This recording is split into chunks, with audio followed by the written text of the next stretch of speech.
काफ़ी सरप्राइजिंग भी है बिकॉज बहुत सारे लोग हैं हमारी जनरेशन या मे बी नेक्स्ट जनरेशन जो इन सारी बातों पे बिलीव नहीं करते हैं। फॉर श्योर दे से कि क्या है वास्तु से कैसे हो सकता है, लाइक आप लाइफ में अगर गिर रहे हो तो आप सही नहीं कर रहे हो, अगर बिजनेस सक्सेसफुल नहीं है तो मे बी आप कुछ लैक कर रहे हो, may be it's your ability या फिर आप लर्न नहीं कर रहे हो न्यू चीज़ें, या लाइक पीपल से कि इट्स ऑलवेज यू। मतलब हम सोचते ही नहीं है कि कभी वास्तु हो सकता है, कुछ एस्ट्रोलॉजी से हो सकता है। बट आज मैं काफ़ी एक्साइटेड हूँ, काफ़ी न्यू चीज़ें सीखने को मिलेगी मुझे भी। क्या एस्ट्रोलॉजी से हम अपने लाइफ के पैटर्न को डिकोड कर सकते हैं? यस, करा जा सकता है, बट क्या होता है ना, इंटरप्रिटेशन करने वाला आना चाहिए। देखिए, मोर एस्ट्रोलॉजी को हम लोग as a prediction tool use करने लगे, but that was not more of a prediction tool, it was more of an interpretation tool.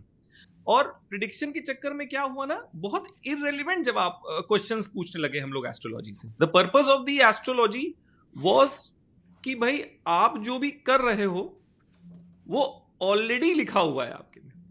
तो जैसे अब ये सुनने में ऑब्वियसली किसी को ये थ्योरी है, ये थ्योरी है, unless and until it becomes your experience ये एक थ्योरी ही रहेगी। एस्ट्रोलॉजी का मुख्य आधार ये था कि मेरे करने से चीजें नहीं हो रही, इट इज ऑलरेडी डेस्टिन्ड, है ना, ये अप्रोच ली थी। तो इसको कहा जाता है ज्योतिष, ज्योत ईश, मतलब डिवाइन लाइट। डिवाइन लाइट का पर्पस, और लाइट का पर्पस क्या हुआ है, दिखाए कोई चीज। लाइट मतलब कोई चीज दिखाती है, ठीक है।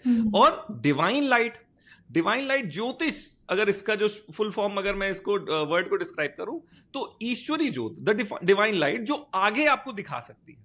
अब आगे क्या, कई बार क्या होता है जब हम लोग अच्छी अच्छी चीजें करते हैं, मैंने एक फाउंडर का भी सुना था कि जब चीजें अच्छी होती हैं we usually tend to praise ourself, and when things go wrong we blame the बाहर की situation, but he told it is always the other way around, है ना। तो क्या होता था कि जब भी आप बहुत ज्यादा ग्रोथ करने लगते हैं तो क्या होता है ना, astrology help you stay calm, कि यार ये लिखा ही था, तुमने वो कर लिया तो बहुत बड़ी तोप चीज नहीं हो गई ना, है ना। तो the approach is right. That कि भाई ओके। एस्ट्रोलॉजी का मेन पर्पस यही था कि इतना ना सोचो कि मैं कर रहा हूं, मैं कर रहा हूं, इट इज ऑलरेडी डेस्टिन्ड, तुमने वो पाथ बस राइट तरीके से ट्रेवल कर लिया। और देखिए क्या होता है ना, वैदिक विधाओं का मेन सिस्टम क्या था, देखिए there is a approach of western and eastern. तो वेस्टर्न अप्रोच क्या करता है कि they are doing everything outside the body.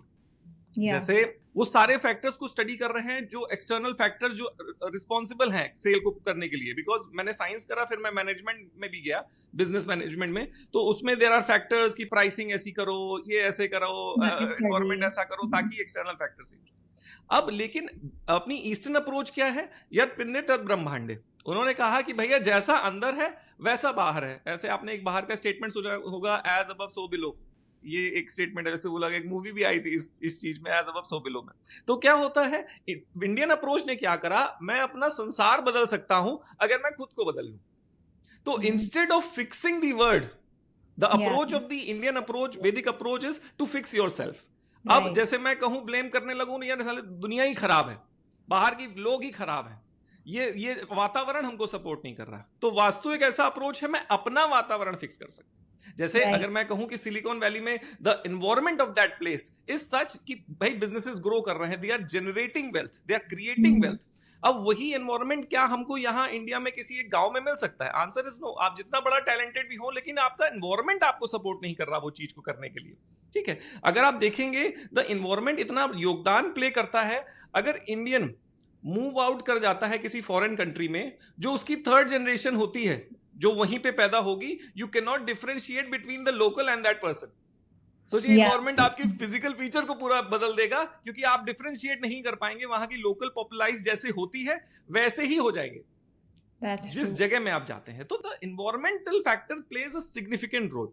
अब वैदिक दृष्टिकोण क्या करता है, अंदर के फैक्टर को एनालाइज कर रहा है। वो ये देख रहा है कि अगर ये चीज पत्ता सही नहीं पड़ रहा, इंस्टेड ऑफ गोइंग आउट, क्योंकि गोइंग आउट में समस्या क्या है, you don't have the limited number of factors, वो n नंबर ऑफ फैक्टर्स हो जाते हैं जिसको आपको देखना पड़ेगा। लेकिन अगर हम वो कैमरा अंदर ले जाएं अपने अंदर, तो ओनली एक फैक्टर हो जाता है, मेरा वाला, ठीक है। Right. So it is able to handle, we are able to handle.